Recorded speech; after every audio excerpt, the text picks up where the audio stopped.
Hello, dear student. Very good evening to all of you. So, dear student, today we are going to discuss about.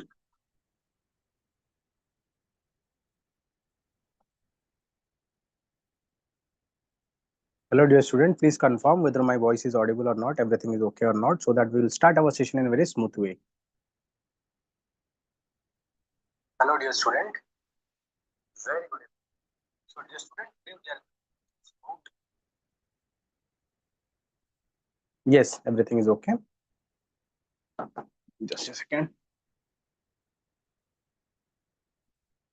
Yes.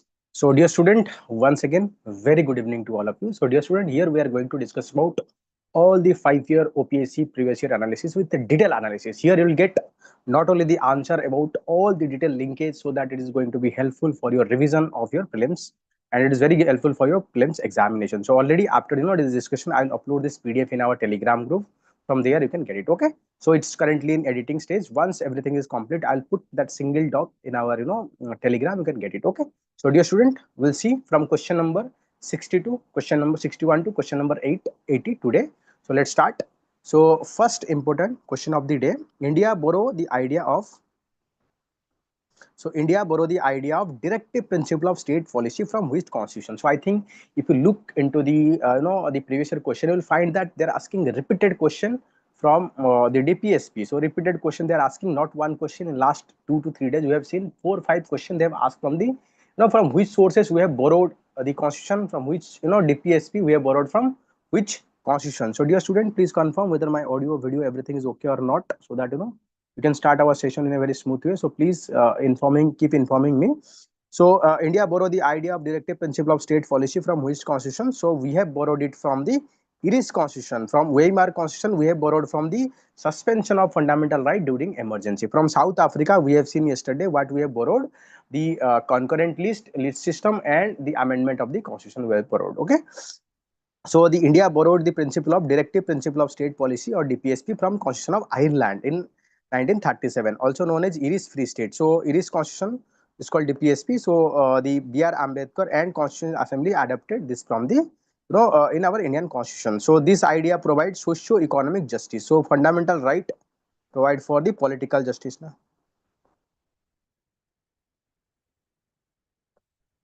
and DPSP provide for.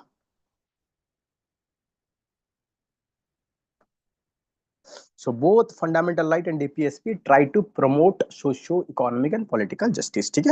So already I have given a table of from which source we have borrowed different things. So please watch. It is already given in the top. So I think in question number 1 to question number 20. So please watch that. You'll get a lot of idea.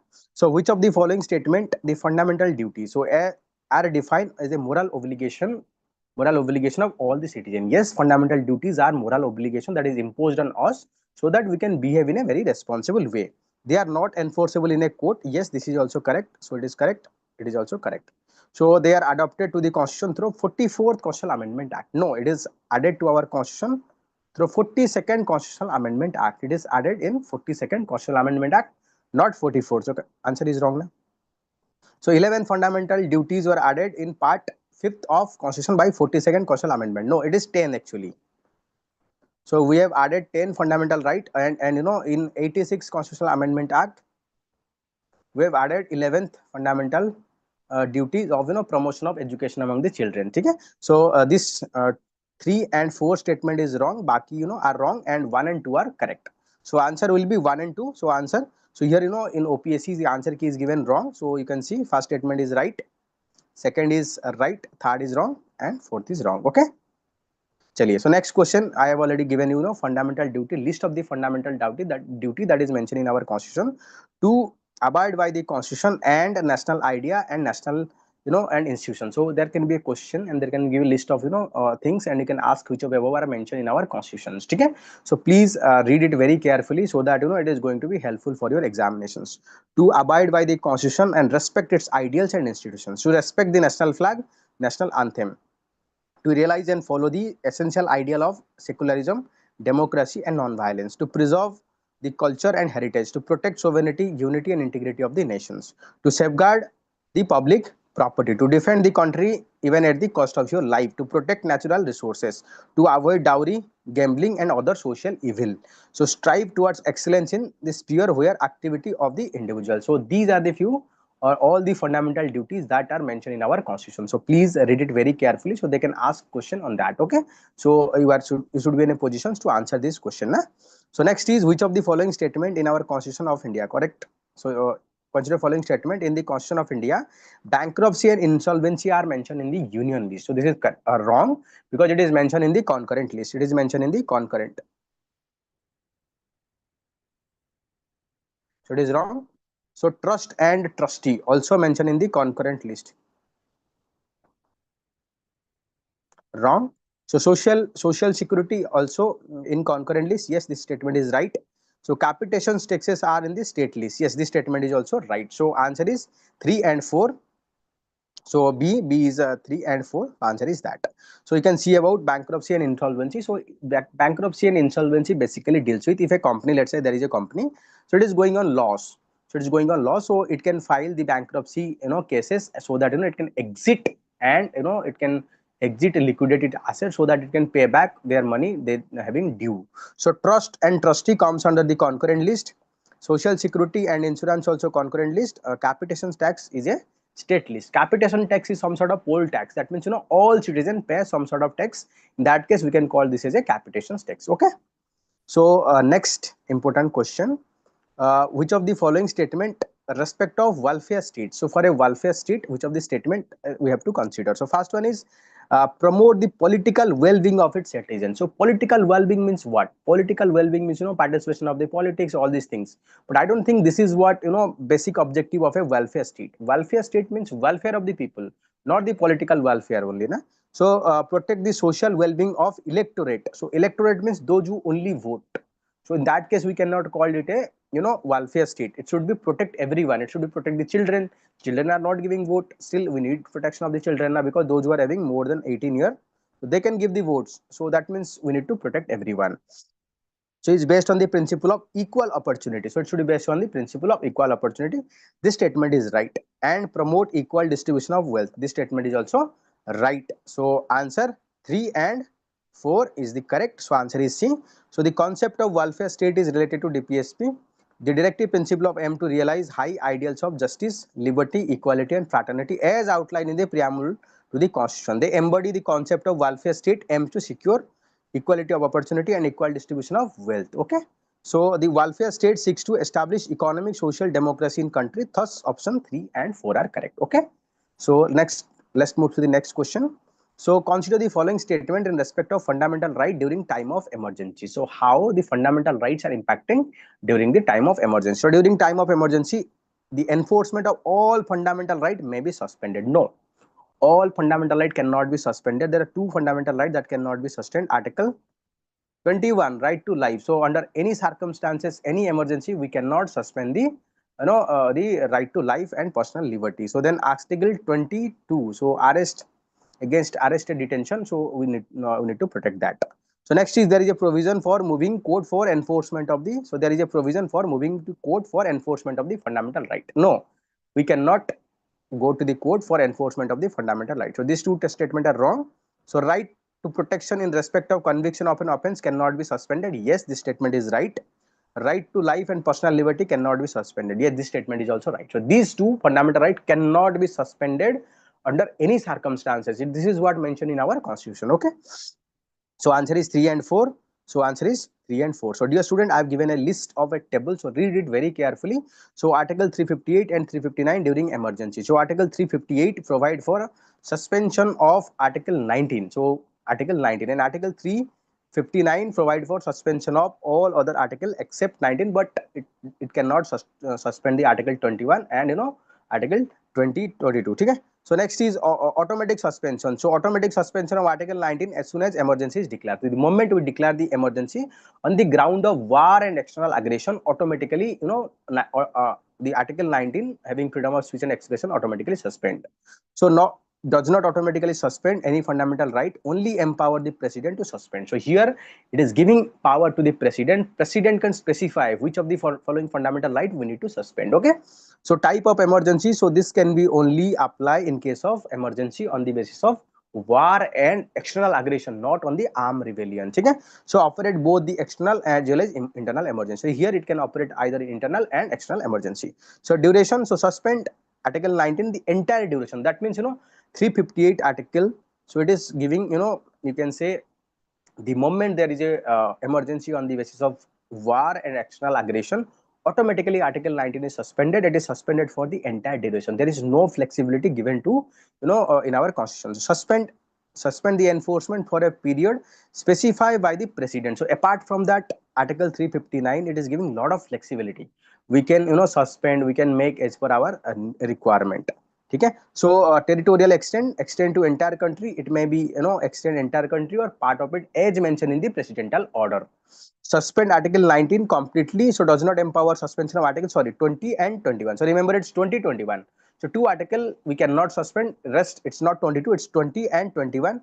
We cannot suspend. Rest all article we can suspend. Article 20 and 21 we cannot suspend. Rest all we can suspend. So article 20 is talking about, the protection of a person against, after conviction or arrest. So state power. So enable state to make law, take executive action in consistence with the article 9. So during emergency, state can make law that is in consistence, that can take away article 19 only. So enable state to make law or take executive action in consistence with those rights which are enforced, suspended by the presidential order. Let's say president is suspending some of the fundamental right, and to implement that we can make some law. Okay. But not beyond that. So that is what the provision is. So right to protection in respect of conviction of an offense and right to protection. This is article 20 and this is article 21.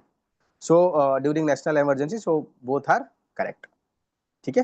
Chaliye. Next important question is which of the following.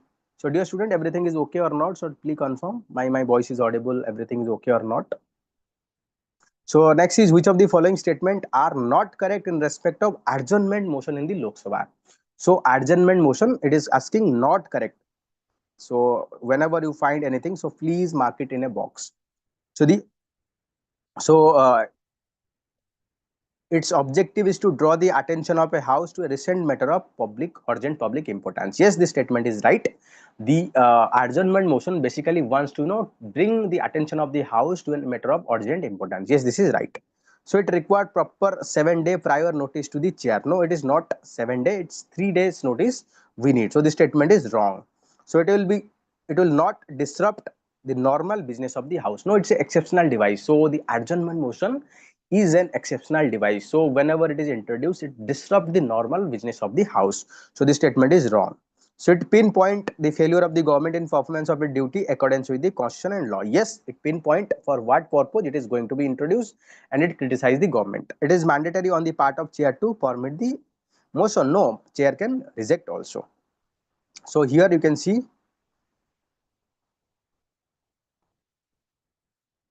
Yes, so it is given the answer is 2, 3 and 5. So answer is not correct. It is asking not correct. So listen very carefully. So 2, 3, 5. Okay. So I have already given the explanation what I have told you. So please read it. So next is consider the following statement in respect of anti-defection law. So you can see multiple occasion 4 or 5 times it is asking anti-defection law. It is asking from borrowing from which sources. So mostly they are asking question repeated theme. So please prepare all these themes very carefully. So political party got constitutional recognition in 52nd Constitutional Amendment. We have seen that 52nd Constitutional Amendment Act provide for what anti-defection law. So we can say that yes, this statement is correct, and political party got first time recognition under this anti-defection law as a constitutional recognition. So anti-defection law came into existence in March 18. Let's say we have to see that in case you don't know, the decision of the speaker is in qualifying and member is subject to judicial review. Yes, this is what Supreme Court uphold in Kyoto Holohan case. Okay. So original constitution, original provision, it is said that they are the decision of the speaker cannot be questioned in any before the judiciary, but in Kyoto Holohan, so it is said that judicial review, there can be judicial review also. So anti-defection law came into came into effect if there is a split in the political party. No, it's not always. So if there is a split in the political party, and let's say this is a political party, if two-thirds of its members split and merge with another party B, in that case anti-defection law will not come into force. So fourth is not correct. So I think rest 1, 2, 3 is correct, are correct, or you can say option is correct. So answer is C. So already I have given it very detailed, so please read it, you'll understand a lot. So next is consider the following statement in respect of Panchayat Raj institution in India. So PRI, I think you all know that 73rd Constitutional Amendment Act provide for establishment of the Panchayat Raj institutions. So every panchayat has right to receive grant in aid from the state fund on the recommendation of the Niti Aayog. No, so the panchayat at the village level, they receive the grant in aid from the state consolidated fund on the recommendation of the State Finance Commission. It is not Niti Aayog, State Finance Commission. Okay, so statement 1 is wrong. So the assign or share revenue are one which is collected by the state government but transfer or refer to the local body. Yes, this statement is right. So assign or share revenue are one which is collected by the state government but share or transfer to the local body. Yes, this statement is right. So State Finance Commission recommend transfer of financial resources from the center to the state. No, it is the Finance Commission under Article 280. It recommends the transfer of the fund from center to states. It is not State Finance Commission. General Finance Commission or Finance Commission at the union level under Article 280 provide for the financial devolution of financial resources from center to the state. Okay, so this statement is also wrong. So this statement is right, wrong, wrong. So the State Finance Commission created under Article 243I review the financial position of the panchayat and municipality. Yes, this statement is right. So under Article 243I and 243Y provide for establishment of the finance commission at the state level for panchayat finances. Okay, so answer is, so you can see about 2 and 4. So answer is 2 and 4. So already I have given it, so please read it. So consider the following statement in respect of Ashok Mehta Committee on Panchayat Raj System. So I think you already know that there is a committee that is being formed. It is called Ashok Mehta Committee on Panchayat Raj System. So what are the recommendations? So replace the 3-tier system with 2-tier system. Yes, this is what recommended by the Ashok Mehta Committee. Yes, this statement is right. Setting up a peace committee at each district level to resolve non-secular issues. So this is not the recommendation of देखो the Ashok Mehta committee basically recommending about panchayat raj. So what is the point of it's talking about communal violence, so it's not related to panchayat raj at all. So supremacy of elected body through devolution of power. Yes, this is what also correct. This is what the recommendation. Non-participation of the political in panchayat election. No, the Ashok Mehta committee recommended that political party need to be participate at the election level.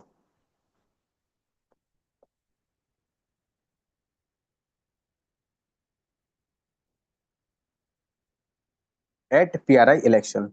Okay, so that means it is wrong. So only 1 and 3 is correct. 1 and 3. So answer is D. So it's, I think it's asking about correct statement. So 1 and 3. Okay, D 1 and 3. So next important question is consider the following statement in respect of pressure group. So these groups act as an interest group and can influence the government regarding their particular interest. Yes, pressure group basically formed with sole agenda or interest to protect their interests. So the policies are pursued by this group will provide common benefit to the society. No, they are not concerned about society benefit.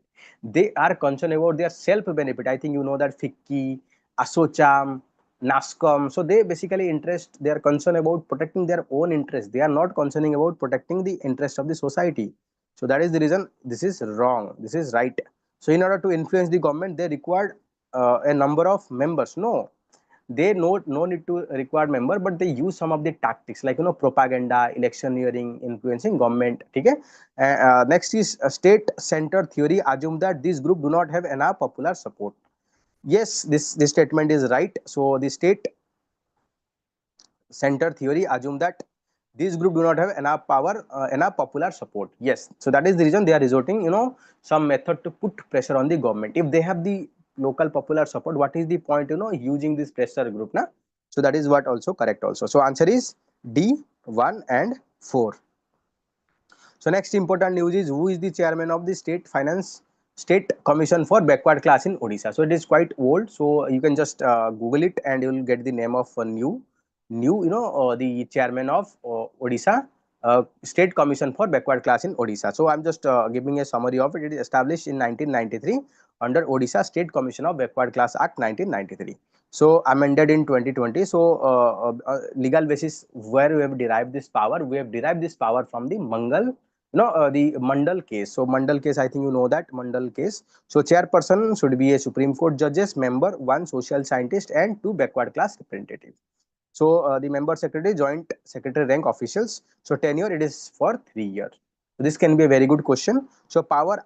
So assess socio-economic condition of backward class, recommend reservation provision, conduct survey and collect data, call information from the government department. So measure. So recent measure initiative or OBC survey. So duration. So they have found that 314 blocks, 114 urban local bodies. So target 211 notified backward classes. So significant. Odisha is the second state after Bihar to conduct the OBC survey. So that is what very important. So please read it. You'll understand. So next one is the ideal of the welfare state Indian constitution enshrined in where. So I think you already know that DPSP is talking about welfare state ideals. So ideals of welfare state is reflected in the directive principle of state policy from Article 36 to Article 51 of Indian constitutions. So these principles guide the state formulating policy aimed at ensuring socio-economic justice, reducing inequality, and improving well-being of the citizen. Key aspect of the welfare state. Okay. So next important question is who, as for the provision of the constitution, declare an area as a schedule area. So कौन किए आमर schedule area को declare करती. So it is the President of India. So under the provision of Indian Constitution, especially under the fifth schedule is dealing with the administration of a scheduled area and scheduled tribal area other than the northeastern state. The power to declare an area as a scheduled area is vested with the President of India. Okay. So this designation is intended to protect culture, social, economical interest of the tribal population residing in this area. So the president makes such declaration based on the recommendation and criteria laid out in the constitution. So neither the prime minister, governor, nor the speaker of legislative assembly possesses this constitutional power. So that means declaration of an area as a fifth scheduled area is solely rest on the president. So the concurrent list of constitution was adopted from. So I think you already know that in our constitution. So list is divided into three lists. So 7th schedule of the constitution provide for division of the list into 7th schedule, union list, state concurrent. So union list is having 100 subject, state list 61 and concurrence 51. So it is talking about this concurrent list we have inspired from which constitution. So we have inspired it from the Australian constitutions. Okay. So the concurrent list was adopted from the Australia freedom system where both center and state government can make legislation on the same subject. So here list of from which source we have borrowed what. From Britain we have borrowed parliamentary system, rule of law, single citizenship. So USA fundamental right, judicial review, independence of judiciary. From Canada, federal structure, distribution of power, governor. So already I have given the table in the starting also. Please look that. From Australia, concurrent list, freedom of trade and commerce, intercourse. So in Ireland, we have directive principle of state policy, nomination of member of Rajya Sabha. German, emergency provision, suspension of fundamental right during emergency. From South Africa, amendment procedure and election of Rajya Sabha members. From Japan, due process of law. From Soviet, fundamental duty and 5-year planning. From French, liberty, equality, fraternity. So these are the things we have borrowed from different constitutions. So next, my voice is audible, everyone. So please confirm. Chaliye. So next is which of the following constitution of India distribute power between union and state. So which schedule of Indian constitution distribute the power between union and state? Already we have discussed it. 7th schedule. So you can see here the 7th schedule of Indian constitution distribute power between union government and state government as a 3 list. Union list subject matter of exclusively control of the central government, that is defense, foreign affairs. So state list subject matter jurisdiction of the state government, police and public health. So concurrent list where both can make law. So education, marriage, then environment matter. So you can just read it out. So here it is already given the schedule. So please read it out. So first schedule is talking about union and state. Second schedule is talking about salary of officials. ठीक है. Salary of officials like president, judge, then vice president, speaker, deputy speaker, and chairman, vice chairman of Rajya Sabha. Then oath and affirmation of everyone except the governor, except here the president and vice president. So fourth is talking about allocation of seat in Rajya Sabha. Fifth, it is talking about scheduled area and tribal area except the state of the Northeast. Okay. So sixth is talking about provision of administration of the tribal area in the Northeast. So it's include Assam, Meghalaya, Tripura, and Mizoram. Seventh schedule already we have seen. It is a distribution of subject in union list, state list, concurrent list. And in union list we have 100 subject, state it is 61, and concurrent it is 52. So you can remember 0, 1, 2. So 8th schedule is talking about 22 schedule language we have already seen. So English is not there. Okay. So just read it. Already I have given past also. So the law, so law immune from the judicial review. So 9th schedule is talking about we can put some law in the 9th schedule, so that can be subject to judicial review. So in IRO Coelho case, Supreme Court said that even if any law if put in the 9th schedule, that can be subject to judicial review, provided that that law should not be placed before the Kespanand Bharati judgment. Okay. So 10th schedule is talking about anti-defection law. We have seen multiple occasion. 11th schedule is talking about Panchayat Raj. 12th schedule is talking about municipality, local government. Okay. So next important question is mandamus is a writs issued by apex court.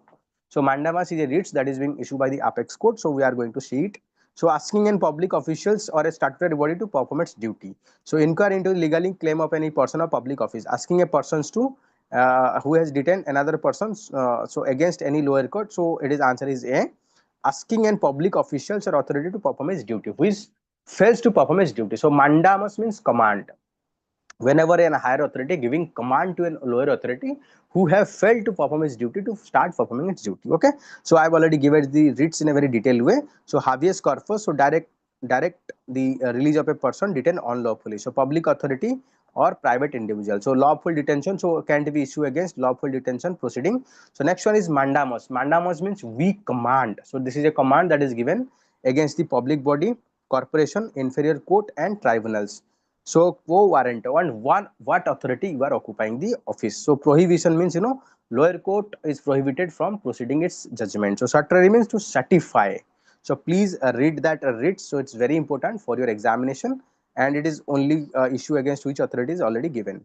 So writ jurisdiction of the Supreme Court versus High Court. So we already know that. So the Supreme Court can issue writs only for the enforcement of fundamental right. High Court can issue writs not only for the enforcement of the fundamental right, but also enforcement of other right also, even constitutional right, legal right also. Writs can be issued against person or government. So locate anywhere throughout the territory. So that means Supreme Court can issue writs throughout the territory of India, but High Court can be issued writs only within the its territorial jurisdiction. Let's say High Court is having Odisha High Court is having territorial jurisdiction within Odisha, so it can issue writs on that. On exceptional situation, it can issue writs beyond that also. Okay. So right to refuse exercising writ jurisdiction. Yes, Supreme Court cannot refuse writ jurisdiction for protection of the fundamental right, because Article 32 is talking about Supreme Court need to provide the writs, but High Court may refuse because this is not a power given under Article 226. So limited to fundamental rights, enforcement, pan-India level jurisdiction, and mandatory duty. So it's a broader, include legal right, territorial limitation, and discretionary power. I've just summarized it, so just read it, you will understand. Okay. So next important question is, so any money bill cannot be introduced in the parliament without consent of desk. So dear student, please confirm my voice is audible or not. So otherwise otherwise your voice is very difficult for me to understand.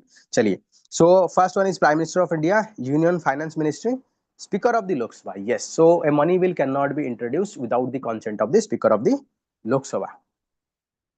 So according to the Article 110 of Indian Constitution, and money bill deals exclusively with the matter like taxation, borrowing of the money, expenditure from the Consolidated Fund of India. Okay, so Article 110 provide for money bill. So deals with a few things like taxation, borrowing money, expenditure from the Consolidated Fund of India. However, before the bill can be certified and introduced as a money bill, it required certification of the Speaker of the Lok Sabha. So money bill can be introduced with prior approval of the President, and it can be introduced with approval of the Speaker.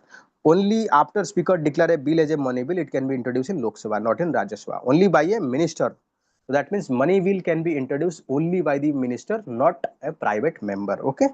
So the prime minister is not constitutionally involved in this process. Yes. So chairman of Rajya Sabha have no role in money bill. Even Rajya Sabha is no role. It has to act within 14 days. So finance ministry usually introduce bill and cannot be done without speaker certifications. Though the finance ministry is introduced the bill, but it need certification from the speaker. So first state in India which created on the linguistic basis. So first one is actually Andhra Pradesh. So Andhra Pradesh is the first state in India created purely on the linguistic line. Okay, so out of from the Madras. So the Telugu speaking region was carved out of the Madras.